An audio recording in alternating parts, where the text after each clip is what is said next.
Assalamualaikum warahmatullahi wabarakatuh. Salam sejahtera bagi kita semua. Selamat datang di kelas pengantar manajemen. Kali ini kita masuk pada pertemuan kelima atau sesi 5. Ya, di mana pada sesi ini kita akan bahas mengenai desain dan struktur organisasi. Tujuan pembelajaran kita pada kali ini diharapkan nanti Anda semua setelah mengikuti kelas ya pada kali ini. Yang pertama, mampu memahami dan menjelaskan terkait dengan dasar-dasar pengorganisasian. Yang kedua, mampu memahami dan menjelaskan faktor penentu struktur organisasi. Yang ketiga, mampu memahami dan menjelaskan tahap perkembangan perusahaan dan struktur organisasi yang sesuai. Selanjutnya kita masuk ke pembahasan yang pertama, yaitu terkait dengan aktivitas dalam proses manajemen. Proses manajemen secara keseluruhan mencakup beberapa jenis aktivitas krusial yang berorientasi pada tindakan untuk mengimplementasikan strategi, yaitu pengorganisasian, penyusunan staf, pengarahan, dan pengawasan.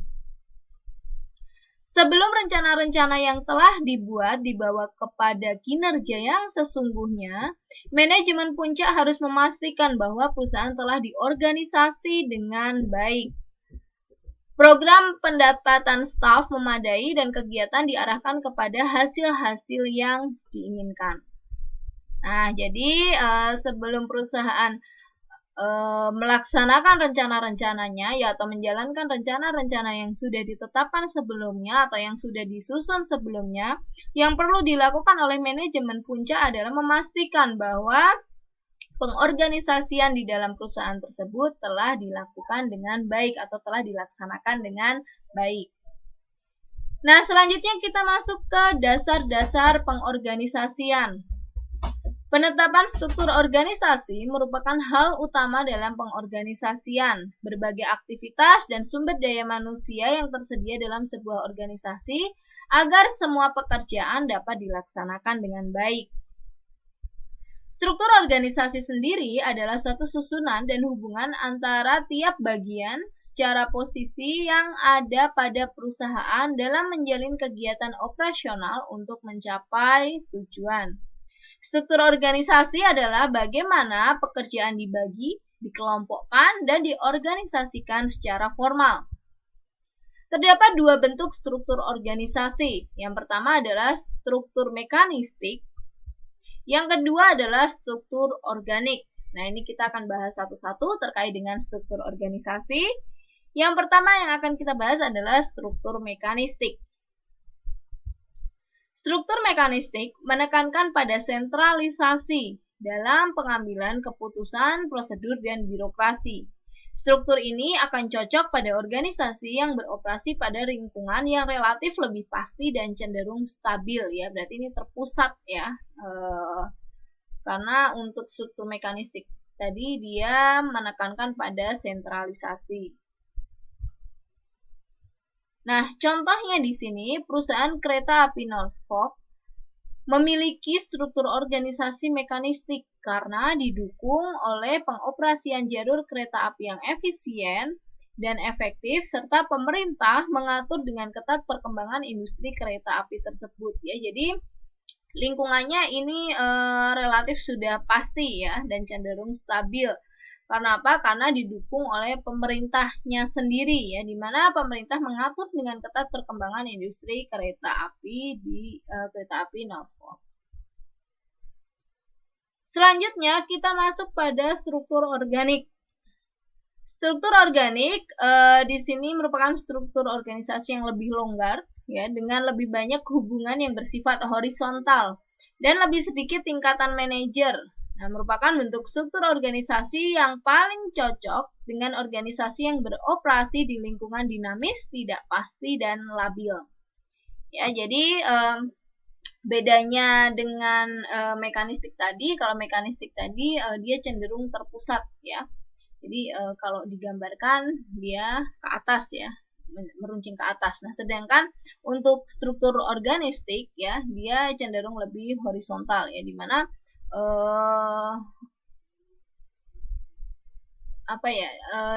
manajernya itu lebih diberi wewenang atau tanggung jawab ya untuk menyelesaikan pekerjaan masing-masing ya, khususnya terkait dengan tadi ada pengambilan keputusan dan lain sebagainya. Nah, sini dicontohkan pada General Motor menjadi lebih organik dalam upaya beradaptasi dengan perubahan lingkungan bisnis yang cepat dan tidak pasti ya, terkait dengan mobil ya atau otomotif di mana perkembangannya sangat cepat dan dikatakan tidak pasti. General Motor membangun divisi baru yaitu proyek Saturn yang lengkap dengan keterlibatan dari pihak manajemen yang lebih banyak. Saturn dibentuk untuk bersaing dengan mobil-mobil yang dibuat oleh perusahaan otomotif Jepang. Proyek Saturn menggunakan pengelolaan mandiri oleh tim kerja dan pembuatan keputusan bersama antara karyawan dengan pihak manajemen. Ya, jadi berbeda dengan mekanistik tadi ya, di mana terkait dengan pengambilan keputusan, pengelolaannya semuanya terpusat ya. Jadi harus ke pusat dulu baru bisa diambil keputusan. Nah, sedangkan untuk organik di sini ya dicontohkan pada General Motor pada proyek Saturn ya yang dilakukan dia menggunakan pengelolaan mandiri ya, di mana semuanya dilakukan oleh tim ya, keputusannya juga dilakukan oleh tim. Nah, selanjutnya kita masuk ke pembahasan terkait dengan struktur mengikuti strategi. Menurut Alfred Candler, organisasi berkembang dari suatu jenis penyusunan struktur ke berbagai jenis struktur lainnya sesuai dengan perkembangan organisasi tersebut. Ya, jadi organisasi berkembang dari satu jenis penyusunan struktur ya ke berbagai jenis struktur lainnya sesuai dengan perkembangan organisasi. Perubahan-perubahan yang terjadi pada lingkungan cenderung mengarahkan perubahan strategi perusahaan yang akhirnya akan membawa pada perubahan struktur organisasi. Nah, jadi ketika perusahaan merubah strateginya, maka yang akan dilakukan adalah juga merubah struktur organisasinya. Strategi, struktur, dan lingkungan terkait erat satu sama lain. Jika tidak, kinerja organisasi akan hancur. Jadi, di sini harus ada kesesuaian atau keterikatan antara perubahan lingkungan, kemudian strategi, ya, dan struktur organisasi. Ketika strategi berubah, cepatnya adopsi terhadap struktur yang sesuai akan membuat perusahaan memiliki keunggulan kompetitif. Nah, ini kelebihannya ketika perusahaan cepat mengadopsi strategi yang berubah ya. Nah, ini akan menghasilkan perusahaan yang memiliki keunggulan kompetitif atau keunggulan bersaing. Nah, selanjutnya kita masuk ke dalam faktor-faktor penentu struktur organisasi. Apa saja? Ini kita lihat di sini ada strategi yang pertama. Yang kedua ada ukuran organisasi. Yang ketiga ada teknologi. Dan yang terakhir atau yang keempat ada lingkungan. Nah, kita akan bahas satu-satu nih terkait dengan faktor penentu struktur organisasi. Baik, yang pertama adalah strategi. Struktur organisasi adalah salah satu sarana yang digunakan manajemen untuk mencapai sasarannya.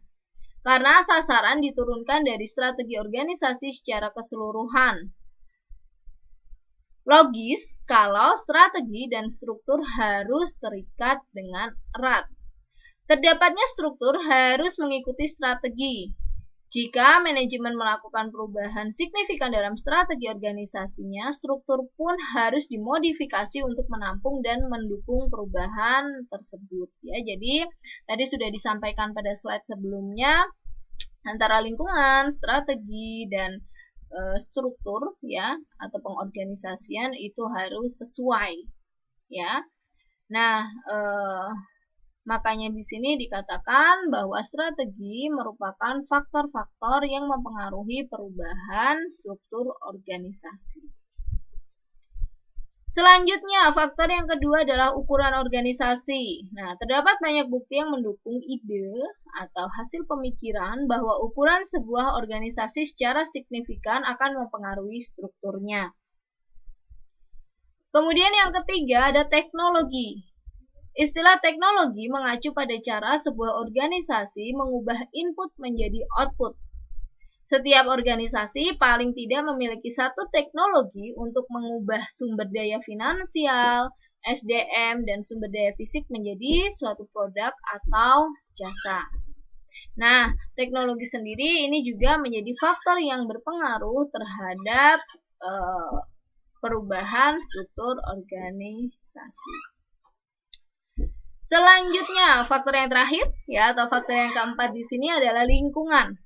Lingkungan terbentuk dari lembaga atau kekuatan-kekuatan di luar organisasi yang berpotensi mempengaruhi kinerja organisasi. Kekuatan-kekuatan ini biasanya meliputi pemasok, pelanggan, pesaing, peraturan pemerintah, kelompok, dan sebagainya. Ya, jadi ini merupakan pihak-pihak yang berada di luar perusahaan tapi mempunyai dampak atau mempunyai pengaruh terhadap perusahaan.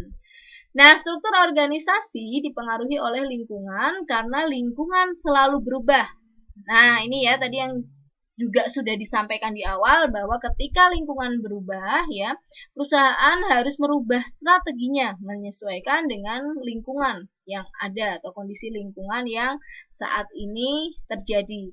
Nah, ketika strategi berubah, otomatis struktur organisasi juga ikut berubah. Baik, selanjutnya kita masuk ke tahap perkembangan perusahaan dan struktur organisasi yang sesuai. Nah, ini tadi ya sudah disampaikan juga ya di slide sebelumnya bahwa struktur organisasi itu akan mengikuti perkembangan perusahaannya. Ya, atau mengikuti perkembangan perusahaan.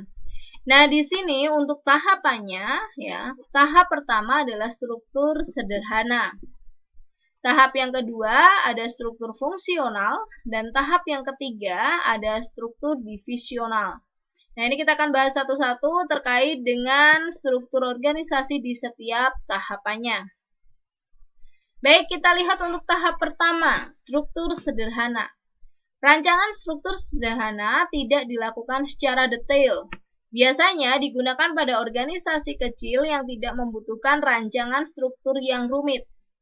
Karena jumlah orangnya tidak banyak dan pembagian tugas cukup sederhana. Pengelola organisasi dapat membuat struktur hubungan yang bersifat langsung atau disebut sebagai struktur sederhana atau simple structure. Nah, ini contohnya ya untuk struktur sederhana kita lihat di sini pemilik atau pengelola ya atau owner. Nah, ini langsung membawahi manajer-manajer ya atau para manajer, ada manajer 1, 2, dan 3 sesuai dengan kebutuhan perusahaan. Ini merupakan contoh untuk struktur sederhana. Selanjutnya kita masuk ke tahap kedua, struktur fungsional. Perancangan struktur baru menjadi sebuah masalah tersendiri bagi pengelola organisasi, manakala organisasi semakin kompleks dan tidak dapat lagi ditangani dengan struktur sederhana. Cara yang paling umum dilakukan adalah dengan memecah aktivitas organisasi ke dalam fungsi-fungsi yang terpisah. Pengelola harus membagi organisasi menjadi beberapa bidang atau fungsi yang masing-masing tidak tercampur antara satu fungsi dengan fungsi lainnya. Kita lihat untuk contoh struktur fungsional. Nah, baik kita lihat di sini ya. Di yang paling atas ada GM atau General Manager. Nah, di bawahnya ini bukan lagi manajer, tapi dikelompokkan berdasarkan fungsi. Ya, ada fungsi pemasaran, ada fungsi produksi, ada penjualan, personalia, dan accounting. Ya, jadi untuk tahap yang kedua ya struktur fungsional di sini aktivitas di dalam organisasi ya ini akan dimasukkan ke dalam fungsi-fungsi yang terpisah. Selanjutnya masuk ke tahap ketiga yaitu struktur divisional. Pada tahap ketiga, perusahaan memfokuskan perhatiannya pada pengelolaan berbagai lini produk di berbagai industri yang dimiliki dan mendesentralisasi wewenang pengambilan keputusan. Perusahaan-perusahaan tersebut bertumbuh melalui ekspansi dan diversifikasi lini produk untuk mencakup wilayah geografis yang lebih luas. Nah, ini untuk contoh bentuk struktur organisasi divisional, ya. Jadi ini ada beberapa divisi, ya. Kalau di sini divisinya ada komponen dan perangkat, ya. Ini mungkin terkait dengan komputer, ya. Kalau contohnya, ya. Macam-macam, ini ada smartphone, ada laptop dan lain sebagainya. Ya, jadi di sini ada divisi komponen, ya, ini komponen-komponen untuk semacam smartphone, laptop, komputer, ya, di mana divisi komponen ini membawai manajer IC, manajer display, dan manajer baterai. Kemudian ada divisi perangkat. Ya, pada divisi perangkat di sini ini membawahi manajer smartphone, manajer tablet, dan manajer laptop. Nah, ini ketika perusahaan sudah bertumbuh, ya, melalui berbagai macam ekspansi atau diversifikasi, nah, ini merupakan bentuk struktur organisasi yang cocok, yaitu struktur divisional. Ya, jadi sudah dikelompokkan berdasarkan divisinya. Selanjutnya kita masuk ke daur hidup organisasi. Dalam menyusun struktur organisasi, ya, selain mempertimbangkan tahap perkembangan, perlu juga mempertimbangkan daur hidup perusahaan. Daur hidup perusahaan menggambarkan bagaimana organisasi tumbuh berkembang dan pada akhirnya menurun. Nah, ini merupakan tahap-tahap dalam daur hidup organisasi. Ada tahap pertama, di sini ada tahap kelahiran. Ya, ini didominasi oleh usahawan, ya, ini pada saat organisasi muncul atau lahir. Kemudian tahap kedua adalah pertumbuhan. Nah, ini mulai menekankan manajemen fungsional, ya. Jadi aktivitas yang ada di dalam organisasi ini mulai di klasifikasikan, ya, atau dikelompokkan berdasarkan fungsinya. Kemudian di tahap ketiga ada tahap kedewasaan, ya, ini dilakukan desentralisasi pada pusat laba atau investasi. Kemudian di tahap 4, nah, ini mulai mengalami tahap kemunduran. Ya, ini yang bisa dilakukan adalah dengan melakukan pemecahan struktural. Dan yang tahap terakhir atau tahap kelima yaitu kematian. Nah, di sini yang dapat dilakukan oleh perusahaan adalah melakukan perombakan struktur, ya, karena pada tahap kelima ini sudah tidak dapat dilanjutkan lagi, ya, dengan struktur yang ada. Ya, jadi yang bisa dilakukan adalah dengan melakukan perombakan struktur. Struktur, budaya, dan proses operasi yang menua dapat menghambat strategi yang dilaksanakan dengan baik, sehingga perusahaan bergerak ke arah kemunduran.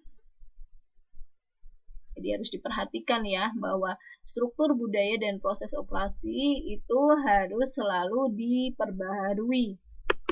Ya, karena ketika struktur, budaya, dan proses operasi yang ada di perusahaan dibiarkan menua, ya, atau tidak mengikuti dengan kondisi lingkungan yang ada, maka di sini akan menghambat strategi yang seharusnya dapat dilaksanakan dengan baik.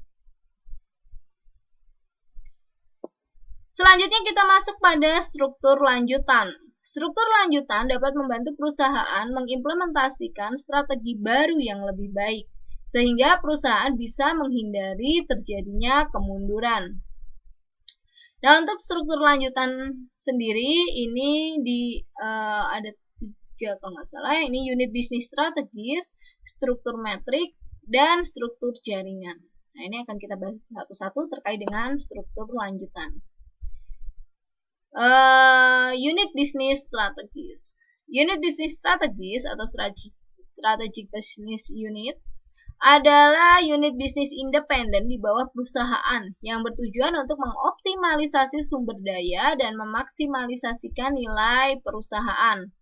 SBU menyediakan produk dan pelayanan kepada pelanggan internal maupun kepada pihak ketiga. Nah, contohnya di sini pada Garuda Indonesia, ya, Garuda Indonesia memiliki SBU atau Strategic Business Unit. Yang pertama adalah Garuda Sentra Medica Business Unit yang memiliki fungsi utama untuk memastikan setiap kokpit kru dan kabin kru ya yang bertugas berada dalam kondisi sehat sehingga keselamatan dan penerbangan lebih terjamin. Kemudian ada lagi ya masih di bawah Garuda Indonesia ada Garuda Cargo Business Unit. Ya, ini melayani jasa transportasi udara dengan menggunakan pesawat-pesawat yang dimiliki oleh Garuda Indonesia. Bersama dengan mitra-mitra, yakni agen SBU Kargo mengirimkan barang untuk wilayah domestik dan internasional. Nah, ini merupakan strategik lanjutan yang dilakukan oleh Garuda Indonesia ya dengan mengembangkan ke dalam dua strategic business unit yaitu Garuda Sentra Medica dan Garuda Cargo Business. Baik, selanjutnya kita masuk kepada struktur metrik. Struktur metrik adalah sebuah struktur yang menciptakan garis wewenang ganda dan menggabungkan departementalisasi fungsional dan produk. Struktur organisasi matrik ini sering juga disebut dengan struktur organisasi proyek, karena karyawan yang berada di unit kerja fungsional juga harus mengerjakan kegiatan atau tugas-tugas proyek organisasi yang ditugaskan. Nah, ini contohnya untuk struktur matrik ya. Jadi di sini kita lihat ya, ini ada fungsional divisi, di sini juga ada project manager. Ya, jadi di sini ini akan mengerjakan atau pihak karyawan yang berada di fungsional division manager ini juga akan mengerjakan proyek-proyek organisasi yang ditugaskan di divisi tersebut. Baik, yang terakhir kita masuk ke struktur jaringan. Sebuah perusahaan yang diorganisir dalam bentuk struktur jaringan disebut sebagai virtual elimination terhadap fungsi-fungsi bisnis in-house. Fungsi-fungsi organisasi bisnis tidak lagi terpusat pada satu gedung atau satu wilayah geografi, melainkan tersebar di seluruh wilayah penjuru dunia. Struktur organisasi jaringan memberikan peningkatan fleksibilitas dan kemampuan beradaptasi dalam menangani perubahan teknologi yang sangat cepat dan pergeseran bentuk-bentuk persaingan dan perdagangan internasional. Struktur organisasi jaringan juga memungkinkan perusahaan untuk berkonsentrasi pada kemampuan khususnya, sementara itu organisasi memperoleh efisiensi dan perusahaan lainnya yang juga sedang mengkonsentrasikan usahanya pada bidang keahliannya. Nah, jadi untuk struktur jaringan ini ya tadi dikatakan disebut sebagai virtual elimination terhadap fungsi bisnis in-house ya. Bisnis in-house itu artinya bisnis tersebut ya dari mulai pengolahan sampai dengan barang jadi itu ada di dalam satu gedung atau satu ruangan. Nah, pada struktur jaringan itu dia akan menghapus atau mengeliminir ya fungsi-fungsi bisnis in-house ini. Ya, jadi bisnisnya itu akan tersebar di seluruh penjuru dunia, tapi dengan memperhatikan kemampuan khusus partnernya nanti atau mitranya, ya. Dan si industri tersebut juga akan fokus pada kemampuan khususnya. Mungkin akan lebih jelas ketika kita bahas mengenai contoh ya. Baik, terkait dengan struktur jaringan, nah ini gambarnya ya untuk struktur jaringan kita lihat di sini. Ini ada kantor pusatnya, ini ya. Ini kantor pusatnya. Nah, kemudian dia buat jaringan untuk pemasoknya, ya, penyalurnya, agen promosinya, manufakturnya atau produksinya ya, jadi produksinya tidak dilakukan sendiri oleh perusahaan tersebut. Kemudian desainnya ya juga dilakukan oleh perusahaan lain yang ahli di bidangnya, dan packagingnya juga tidak dilakukan oleh perusahaan itu sendiri. Ya, jadi packagingnya juga dilakukan oleh perusahaan lain yang memang memiliki keahlian di bidang pengemasan. Ya, jadi perusahaan ini atau perusahaan inti ini dia bekerja sama ya atau mencari mitra perusahaan-perusahaan yang ahli di bidangnya untuk mengerjakan produk yang dihasilkan oleh si perusahaan inti ini tadi. Contohnya perusahaan Nike yang mengadakan kontrak dengan perusahaan manufaktur di berbagai penjuru dunia untuk produk Nike. Ya, jadi untuk Nike dia fokusnya di R&D-nya ya, atau research and development-nya. Jadi untuk produksinya ya dia menyebar ya, produksinya menyebar di seluruh penjuru dunia. Kemudian ada Benetton ya yang melakukan subkontrak hampir 95% dari keseluruhan aktivitasnya dalam hal pemanufakturan, distribusi dan penjualan. Ya, jadi untuk Benetton sendiri ini parfum ya. Nah, dia melakukan subkontrak ya atau bekerja sama ya dengan perusahaan terkait dengan pemanufakturan, distribusi dan penjualan. Ya, jadi Benetton sendiri ini tidak melakukan hal-hal tersebut ya, atau terkait dengan pemanufakturan, distribusi atau penjualan dia tidak melakukan ya, karena di sini dikatakan hampir 95% itu diserahkan kepada perusahaan yang bekerja sama dengan Benetton. Itu kurang lebih gambaran untuk struktur jaringan. Baik, demikian untuk pemaparan materi terkait dengan desain dan struktur organisasi. Selanjutnya kita masuk ke tugas. Baik, untuk tugas, di sini ada dua jenis tugas yang harus Anda kerjakan. Yang pertama adalah multiple choice ya, jadi Anda pilih satu dari 4 jawaban yang tersedia.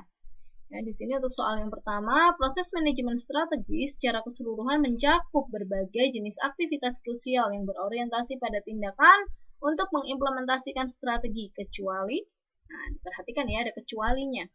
Nah, yang kedua, struktur organisasi yang menekankan pada sentralisasi dalam pengambilan keputusan, prosedur, dan birokrasi disebut sebagai struktur. Yang ketiga, berikut merupakan struktur organisasi berdasarkan tahap perkembangan organisasi, kecuali, nah kecuali apa nih?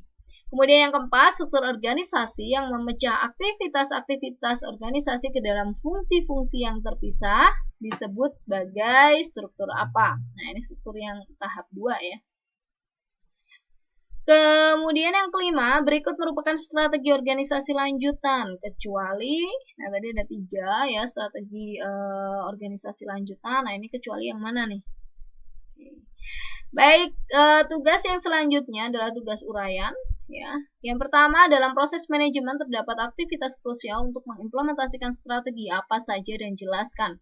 Yang kedua, perusahaan yang bagaimana bentuk strategi mekanistik dan organik cocok digunakan. Nah, pada perusahaan yang bagaimana nih strategi mekanistik dan organik ini cocok digunakan.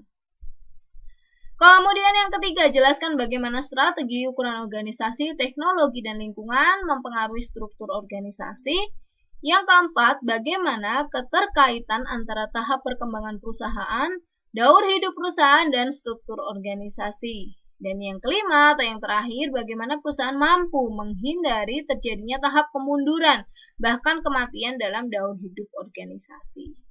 Nah, untuk tugas silahkan dikerjakan ya dalam format Word atau PDF. Selanjutnya terkait dengan pengiriman jawaban tugas. Tugas silahkan dikumpulkan melalui email mira.andriana@stekom.ac.id dalam format Word atau PDF. Kemudian jangan lupa tuliskan subjek email tugas 5 pengamen. Dan yang terakhir, jika dalam pengerjaan tugas ada yang ingin ditanyakan atau Anda mengalami kendala, ya silahkan hubungi saya ya melalui WA, yang nomornya tertera. Jadi Anda bisa silahkan WA saya ya kalau misalnya bingung, masih ada yang bingung atau ada yang ditanyakan ya, atau soalnya nih saya kurang paham nih. Nah, silahkan tanyakan saja melalui WA. Gitu ya. Baik. Perkuliahan pengantar manajemen sesi 5 atau pertemuan 5 terkait dengan desain dan struktur organisasi selesai. Terima kasih banyak partisipasinya. Terima kasih untuk yang sudah melihat video pengajaran kali ini. Selanjutnya tetap jaga kesehatan ya, rajin cuci tangan, selalu gunakan masker, hindari kerumunan, jaga jarak dan kurangi mobilitas. Baik, perkuliahan pada kali ini saya akhiri. Terima kasih banyak. Wassalamualaikum warahmatullahi wabarakatuh.